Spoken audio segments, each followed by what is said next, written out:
एक नेता आप दिखाइए जो टाटा मेन हॉस्पिटल के खिलाफ में बात करता हूं। उस समय उस पीरियड पे आप बोल रहे हमारे पास बेड नहीं है, हमारे पास जगह नहीं, आपको जहां ले जाना ले जाइए। सारे प्राइवेट हॉस्पिटल का यही था। भैया एमएलए साहब को अगर हो गया कोरोना तो उनके पास जगह आ जाता है। आखिर क्यों? कोरोना पीरियड में ऐसे लोग, सिर्फ वो डीलर की गलती नहीं है। कहाँ थे एमओ साहब, कहाँ थे एसओआर साहब और कहाँ थे डीसी साहब? हम तो खुलेआम चुनौती देते हैं, बोलते भी हैं, क्यों नहीं आज तक अधिकारियों पर कार्रवाई हुई है। लेकिन कोरोना में ना ही विधायक दिखे, ना ही सांसद जी हमारे जमशेदपुर के दिखे। जो कोरोना के पेशेंट जो डेथ हो रहे हैं, आप बोल रहे हैं वो कोरोना पॉजिटिव है, चलिए हम मान लिए, आप क्यों उसको कलरफुल पे आप उसको लपेट के दे रहे हो परिवार को? भैया आप उसे ट्रांसपेरेंट प्लास्टिक में भी तो लपेट सकते हो, जो हम बॉडी को देख सकते थे। एक सिस्टम है, वो पैकेज है कि हर मंत्री का इतना, हर विधायक का इतना, और जो नेता चुनाव लड़ता है सेकंड और थर्ड पोजीशन में रहता है उसका पैकेज इतना, हर हॉस्पिटल्स का। नमस्कार, सोशल संवाद में स्वागत है। मैं शशि भूषण। आज हमारे साथ जो है खास दो शख्सियत हैं, पति पत्नी हैं, लेकिन वो समाज सेवा में काफ़ी कुछ लोगों ने काफ़ी समय से निस्वार्थ काम किया है। सबसे पहले हम रूबरू कराएंगे, हमारे साथ चंदन यादव जी हैं और इनकी पत्नी सपना यादव। ये बहुत पहले से यहाँ की जो गरीब बस्तियाँ हैं उनको बीच में काम कर रहे हैं। और बताना चाहूँगा कि इस बार इन लॉकडाउन जो हुआ, पिछले जो 3 महीने 4 महीना का वक्त था, उस समय इन लोगों ने सब कुछ छोड़कर केवल सड़क पर रहने वाले लोगों को, जो भूखे लोग थे, उन्हें खाना खिलाने का काम किया, हर तरफ से मदद किया। हम इनसे सबसे पहले आप दोनों का हमारे साथ बातचीत करने के लिए स्वागत है। धन्यवाद भैया। आपका भी धन्यवाद। सपना जी, सबसे पहले इसलिए कि आप शुरू से इस ये में थी समाज सेवा में, कहाँ से शुरुआत किया आपने समाज सेवा की और कैसे प्रेरणा मिली? प्रेरणा तो मुझे मेरे पति से बहुत ही मिला है। शुरू से बहुत ज़्यादा सपोर्ट भी मिला है। वो बिजनेस में बिज़ी रहते थे, तो हमारे यहाँ कोई भी जैसे कि कोई मदद के लिए आता था तो इनसे मैं पूछने से पहले ही बोल देते थे कि ठीक है तुम कर दो, अपने से जो तुमको लगे करो। तो वैसे करते करते करते मैंने 7-8 बस्तीवासी जितने भी है, सोनारी क्षेत्र के हैं, कुछ गांव के हैं, तो मैंने ये शुरू से पिछले 5 साल से मैंने जितने ज़्यादा बुजुर्ग जो होते हैं, जो बूढ़े होते हैं, जो उनको ज़रूरतमंद सामान होता है, तो उन बहुत गरीब है तो परिवार से नहीं उपलब्ध हो पाता है, तो मैंने शुरुआत ऐसे लोगों से किया और बहुत ही खुशी और संतुष्टि मिलता था। और मैं करते करते करते ऐसे मैंने 10 बस्ती को संभालना शुरू किया। शादी हो या स्वास्थ्य हो या फिर बच्चे का कॉपी पेंसिल से लेके, किताब से लेके, उन लोगों का शिक्षा से, हर चीज़ में मैंने मदद करना शुरू किया। लेकिन इस लॉकडाउन में जैसे ही 26-21 मार्च से लॉकडाउन बढ़ता गया, तो 2-3 सप्ताह जैसे ही बीता तो मेरे पास काफ़ी कॉल आना शुरू हो गया कि क्या करें, लॉकडाउन बढ़ रहा है मैडम, अब हम लोग को खाने पीने में बहुत दिक्कत हो रही, सब्जी भाजी की भी दिक्कत हो रही। तो हमने 1-1.5 महीना यहाँ पूरा क्षेत्र को संभाला। ये भी फ्री हो गए थे, तो हम लोग ने दोनों मिल के सारे लोगों का करते जब हम लोग एक दिन रात में बैठे, हमें नींद नहीं आती है रात में, ऐसा स्थिति था कि 15-20 दिन में हाहाकार मच गई लोगों को, जो रोज़ जो कमाते खाते थे वो लोगों को ज़्यादा परेशानी होने लग गया। तो ये बोले कि जब देखो कि यहाँ की स्थिति, शहर की स्थिति इतनी ख़राब हो चुकी है, तो आप बता सकते हैं कि गांव की ओर क्या होगा। तो हमने 1 महीना पूरा गांव की ओर टाइम दिया और जितने भी क्षेत्र है, बहरागोड़ा से लेकर के बहरागोड़ा, पतमड़ा, घाटशिला, मऊ भंडार, मूसाबनी, मतलब इतने सारे जो गांव सलम एरिया थे, वहाँ के सारे लोगों को, पहले तो हमारा स्लोगन यही था कि कोरोना को हराना है, भारत को जिताना है। ये थी कि आप तो बिजनेस में बिजी रहते थे, फिर ये समाज सेवा में पूरा अपने आप को झोंक दिया। क्या लॉकडाउन में इतना टाइम मिल गया या आपने क्या कुछ देखा कि अब पूरा टाइम इसी में आपने? देखिए, हम जिस देश के वासी हैं और जब देश हमारा संकट में होगा तो हर नागरिक का कर्तव्य बनता है कि देश के लिए काम करना चाहिए, और हमने देश के लिए काम किया है। Starting from the beginning of the day, जब मोदी जी ने 1 दिन का संपूर्ण भारत बंद का आह्वान किया तो सारे लोगों ने सपोर्ट किया। और उस समय सच्चाई थी कि व्हाट इज कोरोना, कोरोना है क्या, किसी को जानकारी नहीं थी। बहुत से सारे मतलब बुद्धिजीवियों को भी नहीं जानकारी थी। एक दिन के बाद 21 दिन हुआ तो बहुत सारे समाज सेवी आगे आकर बढ़ चढ़कर समाज का सेवा किए। उससे हमने भी सीखा कुछ और हमने भी बोला मेरी धर्मपत्नी को कि हम भी कुछ करें। और उस मास्क का भी 6 रुपये में मिल रहा है। तो वैसे वैसे मास्क हमने हर क्षेत्र में बांटा। लेकिन सबसे अच्छा लगा कि गांव के लोग ने बहुत अच्छा तरह फुलफिल किया। और हमारा एक स्लोगन था कि कैसे हम सभी भारतीय जीतेंगे और कोरोना को हराएंगे। हमारा हर जगह हमने फिर पोस्टर बनवाया कि कोरोना हारेगा, भारत जीतेगा। इस तरह हमने तो पहले एकला चला था, जैसे रविंद्रनाथ टैगोर की एक पंक्ति है कि एकला चलो, तो हमने एकला चला था। हम और धर्मपत्नी आपके चैनल के माध्यम से हम बता सकते हैं कि आज कम से कम 4.5 लाख लोगों का कनेक्टिविटी है और 8 ग्रुप्स हमारा चल रहा है जो चंदन यादव फैंस क्लब के नाम से है, सपना यादव फैंस क्लब के नाम से है। तो आज हमें बहुत प्रसन्नता मिलती है। समाज को लेकर क्या सोच है, कैसा होना चाहिए, क्या सोचते हैं देखिए, आपके हिसाब से? हम आपको बताना चाहते हैं समाज बहुत बड़ा समाज होता है समाज में। लेकिन जब कोरोना पीरियड, किसी को नहीं मालूम था कि इतना बड़ा हमारे मतलब पूरे हिंदुस्तान में इतना बड़ा संकट का बादल छाएगा कि जो रोड एक दिन होता था, कभी कभी कर्फ्यू हम लोग बचपन में देखा करते थे कि 2 दिन 4 दिन 10 दिन, लेकिन एक कई महीनों तक चला जाएगा। और गरीब गुरबा, शोषित, पीड़ित, दलित, दो समाज के एकदम नीचे पैदान के पीछे पैदान के लोग हैं, वो किस तरह से अपने जीविका चलाते थे वो उस समय हमें तो समझ में आ गया। और वाकई में अफसोस इस बात की है, समझ में आना चाहिए था वैसे नेताओं को जिसकी चुनाव में अहम भागीदारी होती है। लेकिन कोरोना में ना ही विधायक दिखे, ना ही सांसद जी हमारे जमशेदपुर के दिखे। कहाँ थे रघुवर दास जी? रघुवर दास जी अपने घर पे रह के क्षेत्र में नहीं निकल रहे थे। क्या हमें कोरोना नहीं होता? कहाँ थे बन्ना गुप्ता जी? कहाँ थे स्वास्थ्य मंत्री? और स्वास्थ्य की स्थिति कोरोना में, स्वास्थ्य मंत्री की स्थिति क्या हुई कोरोना में, हमसे बेहतर कोई नहीं जान सकता। हमारे पास पूरे प्रमाण है जो हम बताते हैं और मजबूती के साथ बताते हैं। हर न्यूज़ चैनल, आज तक के न्यूज़ चैनल भी हमसे लिए थे, हमने खोल कर बताया है और खुल कर बताना ही हम जानते हैं और मजबूती से हम काम करना। एक सवाल है, आपने राजनीति, राजनेताओं, सांसद, विधायक की बात की। जिस तरीके से चंदन यादव की ब्रांडिंग हो रही है, क्या आप राजनीति के लिए सब कुछ कर रहे हैं? आप पर ये आरोप भी है। देखिए, राजनीति क्या, राजनीति माना गलत बात है? आप हमें बताओ। हम आपके चैनल के माध्यम से हमें तो अभी से लोग बोलते हैं कि भैया आप चुनाव की तैयारी करिए, चूंकि आपको उस स्थिति पे पहुंचना होगा। चूंकि भ्रष्टाचार का बोलबाला सिर्फ नीचे नहीं है, भ्रष्टाचार का बोलबाला ऊपर से चालू होकर नीचे तक आता है। मतलब आने वाले समय में चंदन यादव राजनीति में दिखेंगे हमें? राजनीति में हम तो शुरू से राजनीति में है, लेकिन हमारी एक कुछ शर्तें हैं। शर्तें ये है, हमारे साथ जितने लोग जुड़े हैं, हमने ये बोला है कि हम किसी पार्टी के झंडे के अंतर्गत काम नहीं करेंगे और जब भी काम करेंगे तो भारत माता तिरंगा झंडे के अंतर्गत में काम करेंगे। और जब चुनाव का समय आएगा तो ये अगर हमारे जनता तय करेगी तो जरूर हम चुनाव भी लड़ेंगे और निस्वार्थ होकर, निष्पक्ष होकर लड़ेंगे और सच्चाई का सामना करते हुए हम काम करेंगे। आज भी करते हैं, चाहे वह स्वास्थ्य का काम हो, शिक्षा का काम हो, हर क्षेत्र में हम काम करते हैं। हम रोजगार के क्षेत्र में भी हम कुछ नहीं है, फिर भी जब हम कर सकते हैं तो विधायक जी क्यों नहीं करते हैं, क्यों सांसद जी नहीं करते हैं? वो हमें मालूम है, क्योंकि अभी पीरियड 4 साल बाकी है चुनाव का। लास्ट ईयर में वो लोग दिखेंगे जरूर। अभी के विधायक और सांसद में कहाँ कमी रह गई जो चंदन यादव सवाल उठाते हैं? अगर आप रहेंगे तो क्या करेंगे? देखिए, मैंने 6 विधानसभा घुमा और एक अच्छी बात है, 6 विधानसभा के बाद, जमशेदपुर लोकसभा के बाद हमने कटिंग तक गया है। जो बंगाल का क्षेत्र आता है वहाँ पे कस्बा होता है, टोला होता है, हमने 340 टोला पे वहाँ पे काम किया है। उस क्षेत्र के जो जुगसलाई विधानसभा आता है, उस क्षेत्र के विधायक थे मंगल कालिंदी जी। एक दिन भी क्या मंगल कालिंदी जी देखे उस वैसे क्षेत्र में?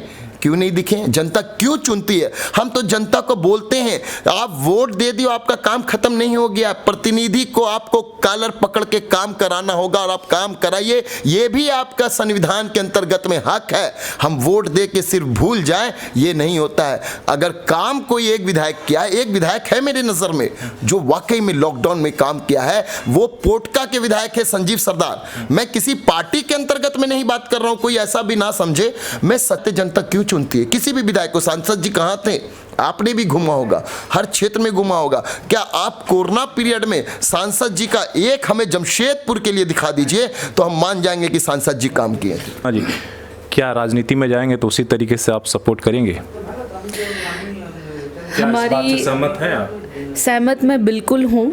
आने वाला समय में अगर जनता नहीं, हमारा परिवार बन चुके हैं, कुछ भी नहीं हुआ और ये परिवार बन चुके, अगर हमारा परिवार आगे चल के ये बोलते हैं कि भैया आपको करना है, बेटा आपको खड़ा होना है, तो मैं भी इनके साथ हूँ और मैं बोलूँगी कि भ्रष्टाचार के खिलाफ हमें राजनीति से आपको भी परहेज नहीं है? नहीं, बिल्कुल नहीं है। राजनीति में अच्छे लोग को आना चाहिए और राजनीति का मतलब है कि अच्छा समाज के लिए जो मौका मिलता है, जो वाकई में एक नेता को करना चाहिए, तो ये काम मेरे को विश्वास है कि मेरे पति बहुत अच्छे से निभाएंगे।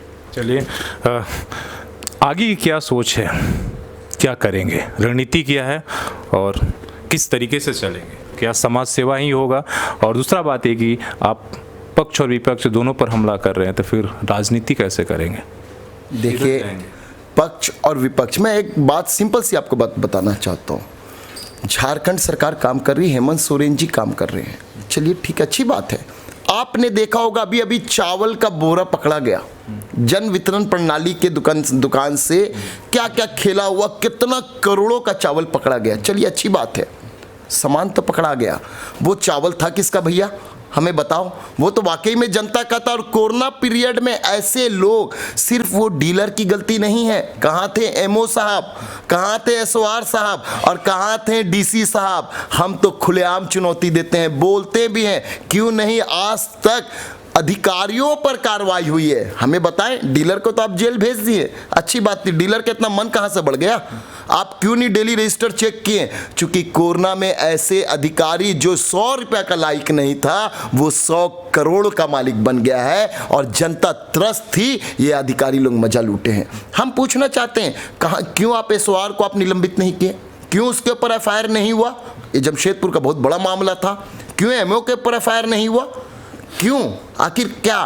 तो हमें हमारे लोग के तरफ से, कुछ अधिकारी के तरफ से ही पता चला है कि जब वो ऊपर से आते हैं, जिस क्षेत्र में जमशेदपुर में आते हैं, तो वहाँ डोनेशन दिया जाता है, चढ़ावा चढ़ाया जाता है, तब उसकी पोस्टिंग होती है। ऐसी पोस्टिंग कहीं नहीं होती है। और रोजगार के विषय पे सरजू राय जी बात कर रहे थे कि रोजगार, हम रोजगार, तो हम बोलते हैं कि हम रोजगार दे रहे हैं। कैसे दे रहे हैं? आप हमसे तो बात करिए, आप हमारे अभिभावक हैं, हमारे गार्जियन हैं। लेकिन कभी कभी होता है कि बच्चा भी कुछ बोले तो उसकी बात सुनना चाहिए, लेकिन वो सुनने को तैयार नहीं है। जब तक भ्रष्टाचार पर रोक नहीं लगेगा तो रोजगार पैदा होगा ही नहीं। कैसे देंगे रोजगार, कैसे देंगे आप? देखिए, हम बता रहे हैं कैसे देंगे।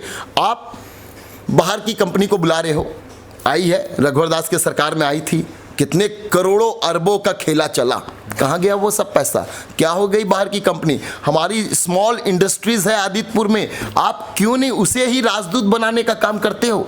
क्यों नहीं उसके साथ आप काम करना चाहते हो? यहाँ का व्यवसाय आपके साथ काम करना चाहता है। हम तो हर क्षेत्र में घूमते हैं। हमने अभी टाटा मोटर्स के टोटल जितने अधिकारी, हम उनको सैल्यूट करते हैं, क्योंकि हमने 250 लोगों को वहाँ सिर्फ हाथ जोड़कर, अधिकारी, उनके पदाधिकारियों को हाथ जोड़कर, ऐसे लोगों को 250 लोगों को हमने नौकरी दिलाया है। इसका मतलब है कि जगह खाली था, जगह तो खाली था। आपने वहां पे अपनी जो योग्यता है वहां पे आपने नहीं दिखाया। ये लोग टाटा मोटर्स से या बड़े बड़े टाटा स्टील से, मतलब एमएलए हो, एमपी हो, अच्छे अच्छे अधिकारी हो, पैसा लेने का काम करते हैं। भैया, हम तो क्लियर बोलते हैं, हमारे पास प्रमाण है, हम जो बोल रहे हैं वो सच बोल रहे हैं। क्या हाथ हाल थी कोरोना में हॉस्पिटल्स की, क्या हाल था टाटा मेन हॉस्पिटल का। हमने वहाँ पे घेराव किया, तालाबंदी की, तो हमारे ऊपर 353 लगाकर हमें जेल भेजने का प्रयास यहाँ के जिला के प्रशासन ने किया था।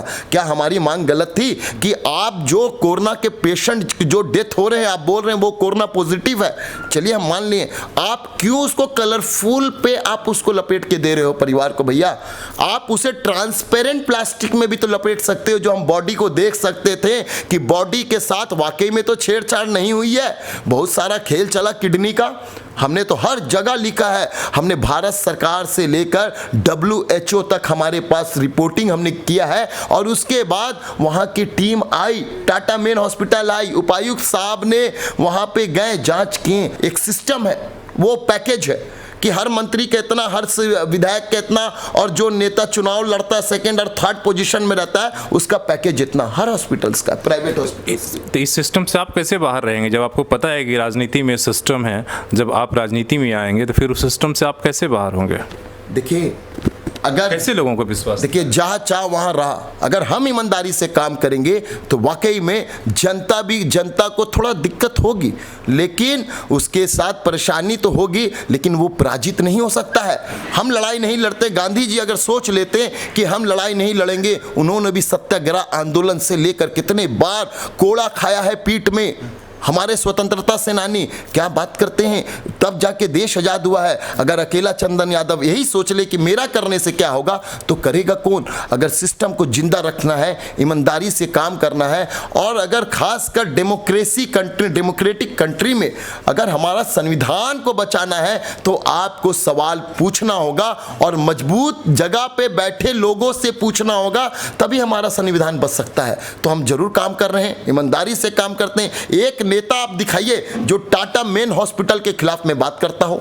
हम करते हैं, क्यों नहीं करेंगे? हम ये पूछना चाहते हैं, चलिए उस समय उस पीरियड पे आप बोल रहे हमारे पास बेड नहीं है, अच्छी बात है, आप बेड ने मत दीजिए हमें, हमारे पास जगह नहीं, आपको जहां ले जाना ले जाइए। सारे प्राइवेट हॉस्पिटल का यही था। तो भैया MLA साहब को अगर हो गया कोरोना तो उनके पास जगह आ जाता है, आखिर क्यों? What was the main reason? क्या MLA बहुत बड़ा है, जनता बहुत छोटी है? इंसान तो सब एक था। आप क्यों नहीं हमें बेड दिए उस समय? लेकिन वो आदमी तड़पता रह गया, मर गया, लेकिन उसके परिवार को कहीं से कुछ नहीं मिला। तो क्या यही स्थिति होनी चाहिए? जनप्रतिनिधि लोग चुनते क्यों? आप हमें बताएं। आप हमें नेता से संबोधित शायद 1-2 जगह किए हैं, क्या सुभाष चंद्र बोस को भी तो नेता बोला जाता था? क्या उन्होंने काम नहीं किया? हम जरूर मोदी जी के फैन हैं। आदरणीय प्रधानमंत्री Narendra Modi is a very good prime minister of our country. हम मानते हैं इस चीज को, वो काम करने वाला व्यक्ति है, लेकिन नीचे की स्थिति क्या है? अगर हम उनकी तरफदारी कर दिए तो हम भारतीय जनता पार्टी की तरफदारी नहीं कर रहे हैं। हम एक नागरिक होने के नाते हम अपने हिंदुस्तान के प्राइम मिनिस्टर के बारे बताना चाहते हैं कि वो जो बोलते हैं आप लोग करिए, लेकिन यहाँ तो सारे भ्रष्टाचार का बोलबाला है। क्या हाल है भारतीय जनता पार्टी का? कहाँ थे पूर्व मुख्यमंत्री रघुवर दास जी? पूरा पूर्वी विधानसभा जल रहा था भैया कोरोना में। हमने गली गली काम किया है, और उनके बगल भूइयाडी क्षेत्र ग्वाला बस्ती आता है। आपको बता दूं कि वहां पे एक बुजुर्ग रहते हैं, उनकी स्थिति क्या थी? मैं जब गया, पुआल में जो चूल्हा था, गैस नहीं था, वो पुआल में खाना बना रही थी और उसमें गर्म पानी डाल के पुआल डाली है और उसमें मैदा डाली है और उसी को वो लोग खा रहे थे। क्या स्थिति था? उनके घर का बगल का स्थिति है। उनके घर के बगल की स्थिति में एक बच्चा जो पूरी तरह से मतलब शरीर से सही नहीं था, हमने बार बार उस बच्चे को उस कोरोना पीरियड में वो परिवार हमें मिला। हमने सांसद के पास भेजा है कि भैया व्हील चेयर दे दो, नहीं दिए। हमने सरजू राय जी के पास भिजवाया, वहाँ से मिलता अभी तो कोरोना, अभी मत आना, जाओ 6-7 महीना बाद आना। वाह, यही जमाना है। आप एक व्हील चेयर दे देते तो क्या हो जाता है? ऐसा करके हमने 350 व्हील चेयर ऐसे ऐसे लोगों को दिया है जो चंदन यादव को आज नेता नहीं, भाई और बेटा के रूप में देखते हैं। इसीलिए हम बोलना चाहते, राजनीति में आना अच्छी बात है। राजनीति में आकर नेतागिरी जो बड़े बड़े लोग करते हैं, बड़े बड़े गाड़ी में घूमते हैं, बड़े बड़े झंडे उनके पास है, हमारे पास एक ही झंडा है जो भारत माँ का झंडा है। और इस कोरोना काल में हमने भी बहुत पुलिस की डांट सुनी है, चूंकि उस उस समय ऐसा पीरियड था कि प्रशासन ने भी बहुत मुस्तैदी से काम किया है। उस समय किया है, हमें भी रोका जाता था, हमारी गाड़ी कहाँ जा रहे हो, क्या कर रहे हो, हम बताते थे। हमें तो 1-2 बार एसपी साहब से एडीएम लॉ एंड ऑर्डर से ही फटकार मिली, तो हमने इसका बुरा नहीं माना, फिर भी हमने काम करने निकला। आज एडीएम लॉ एंड ऑर्डर हमारे मित्र बन गए। एसपी साहब से हम अच्छी बात करते हैं, एसएसपी से हम बात करते हैं। क्यों? हम एकदम किसी के 1 रुपया हमने नहीं लिया। कोई एक आदमी नहीं बोल सकता है कि चंदन यादव को एक तो दाल का तिनका भी दिया है। हमने अपनी औरत की पूरी जेवर को बेचकर 40 लाख में बेचा है, और हमारे पास प्रमाण है, और हमने जनता के लिए काम किया है और आज काम कर रहे हैं। चंदन यादव को लोग काम से जानते हैं, उनके नाम से मोहब्बत नहीं करते, उनके काम से मोहब्बत करते हैं। और हम इस चीज़ की चिंता बिल्कुल नहीं करते हैं कि जिसके लिए हम काम करते हैं तो हम चुनाव लड़ेंगे तो वो हमें वोट दे। हमारा एकदम मनसा नहीं है। आपका काम हुआ वो हमारी सेटिस्फेक्शन है, संतोष है, यही हमारे काम है। चलिए, बहुत बहुत धन्यवाद। काम से ही लोग आपको जाने, और बहुत तमाम सारे सवाल हैं। कई सवाल जो है वाजिब भी है और होनी भी चाहिए, एक नागरिक के तौर पर, एक एक्टिविस्ट के तौर पर पूछना चाहिए। लेकिन ये दौर है कि आप समाज सेवा में हैं या ये है, तो आप सवाल ज़्यादा नहीं पूछ सकते हैं। लेकिन हाँ, ये सवाल उठा रहे हैं, लेकिन वक्त बताएगा कि जब समाज सेवा से राजनीति की तरफ रुख कर रहे हैं, जो जिस एक की बात, नेक्सस की बात कर रहे हैं, जो पैकेज की बात कर रहे हैं, उससे कितना बचकर ये निकल पाते हैं और कितना लोगों के विश्वास जीत पाएंगे, ये समय बताएगा। आज का एपिसोड यही ख़त्म करते हैं, फिर किसी अगले एपिसोड में किसी नए कर्मयोगी के साथ हम मिलेंगे। अपने सहयोगी आशीष के साथ मैं शशि भूषण, सोशल संवाद न्यूज़ झारखंड।